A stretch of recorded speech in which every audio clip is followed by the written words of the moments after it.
The XCOM series has been around for about 20 years, and the majority of the titles have been strategy games. In 2001, a low point was reached with the fans at the release of XCOM Enforcer. This game was a third-person shooter that contained none of the strategic elements the franchise was known for. 10 years and 2 cancellations later, XCOM Enemy Unknown, a remake of the original game, was finally released. It brought the turn-based tactical gameplay of XCOM to the 7th generation, and it became highly acclaimed.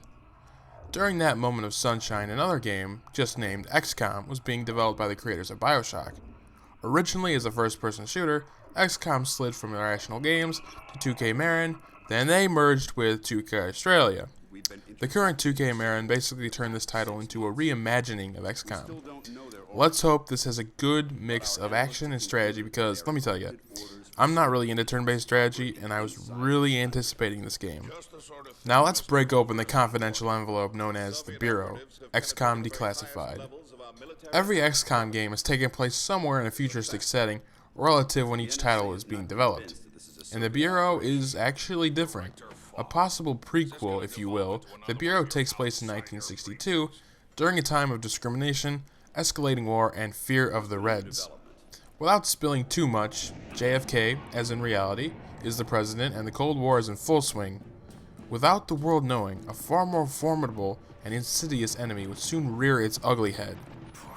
The United States Bureau of Strategic Emergency Command begin to investigate and cover up a series of mysterious attacks from alien beings.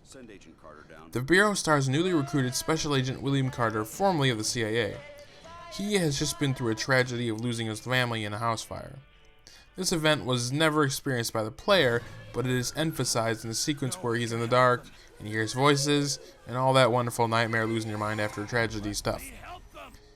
I really felt that kind of approach was kind of a cheap way to pity him. The backgrounds of the other characters aren't quite revealed, but I never really cared to know. One was enough. I will note that the writing of the story takes some interesting turns and even leads to a character portrayal I never saw coming, but I should have guessed it. The game also contains a large metaphor relating to the Red Scare, like many of the movies at the time possessed, like The Thing from Another World and Invasion of the Body Snatchers. This game also tried to take on many issues of racism and sexism, or as I so previously read, but when I was looking around, they didn't seem to be showed in any profound way. In a direct parallel to the theme of the Red Scare, there actually is a Russian spy, but there's a really odd thing with him. When you talk to him in regular dialogue, he has a Russian accent, and he speaks Russian sometimes, but when you have him in the field, he has a regular American accent. And that will be the start of the little things. And this too. The acting is not very good, and that's being blunt. There is a character named Agent Weaver who has some strength. Carter sounds too much like a Clint Eastwood character, and Commander Falk acts like he's got a script taped to his forehead. Little things like that can kill the enjoyment of any game, even if it looks great. Now I'll say, the developers did a fantastic job showing off the early 60s and all its aesthetic nostalgia, with a touch of ugliness by my generation's standards.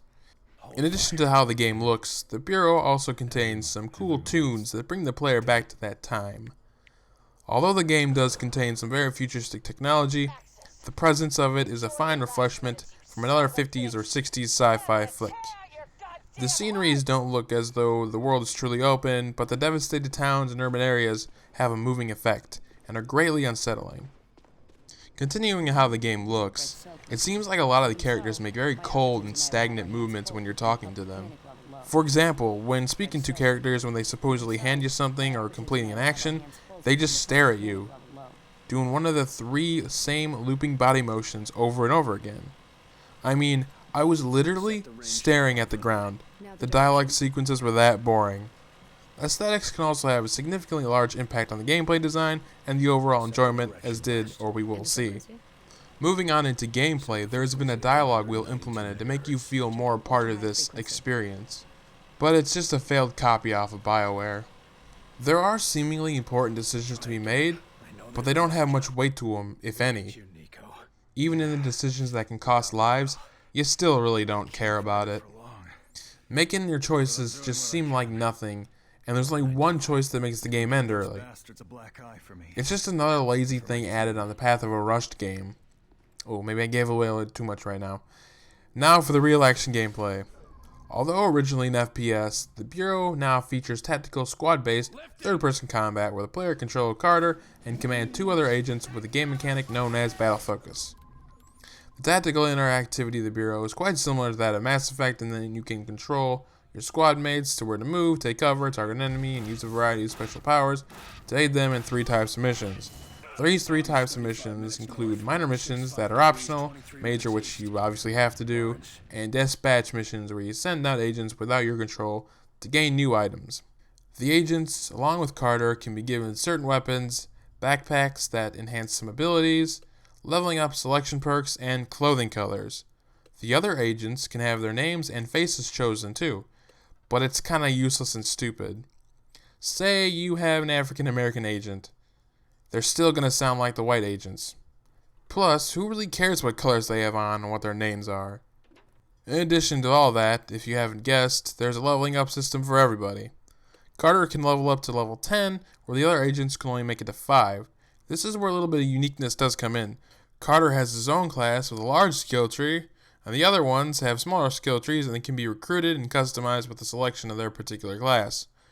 The 4 of these have their own separate abilities. For example, the engineer can set up a turret, the commando can distract the enemy, the medic can shield the squad, and the scout can use a critical shot power. All of these come with a price. If the other agents fall down and bleed out, they will die permanently, along with their experience and upgrades. The only issue with that system is you'll die soon after them anyway, and if you don't want to lose any of them, just restart the checkpoint as many times as you want. So really, there's no point in even including this as a selling point. To put all that nonsense together plainly, it's pretty much a mix of Gears of War with Mass Effect 3. In the 60s, and there's no other way to say this, it's not near that good either. The AI can be really dumb at times. The friendly AI can take forever to heal you, and even take the worst route to get to you. The enemy AI didn't seem too bad. The sectoids were kind of dumb, couldn't find cover that well, and the outsiders would just hell-bent run at you sometimes. It just seemed very unrealistic and not as tactical. I will go out and say that the game does have a good enemy variety, just like Mass Effect does, but that's not saying a whole lot. It also seems like every combat situation is so predictable, but I will be fair, they're pretty intense and can test any shooter fan. In the last 2 attempts to add content, the Bureau has only like 4 detective missions that just have you wander around the base doing tasks that seem like hastily made puzzles. Another thing you can look out for are the many scattered journal entries and audio logs to learn more about the universe. Very sadly, the game does not keep track of the logs you collect, nor the ability to view them again after. All in all, the game tries to combine 2 much better games together without adding much new or different, and a few features that certainly felt rushed. XCOM to the Bureau, first person to third person, this game was certainly tossed around and delayed, quite close to the likes of Aliens, Colonial Marines, and Duke Nukem Forever, but not nearly as bad as those. If you haven't watched my Fuse review, go ahead to fully understand this. The Bureau suffered the same fate in terms of it all, and then some. This was a game that originally looked truly different and exciting to experience. Then it changed a seemingly tad bit that right then and there should have been carefully looked at and even criticized before released. The Bureau has a great 60s look and a decently intriguing storyline that even took a deceptive turn. But like Fuse, it was changed to be more generic even for the certain uniqueness it tried to have. It still felt like nothing new. That, and all the little annoying aesthetic killers, made this game another rushed disappointment of 2013. Still want to play this? Sure, go ahead. Just make sure you play the Mass Effect and Gears of War trilogies first, or just play them again. You're not missing out on anything with this game. The Bureau tries, but then cries in a corner compared to all those other games. I really hope this rushing game bullshit ends for a while next generation. 2 eggs out of 5. What a shame. Yeah, real shame.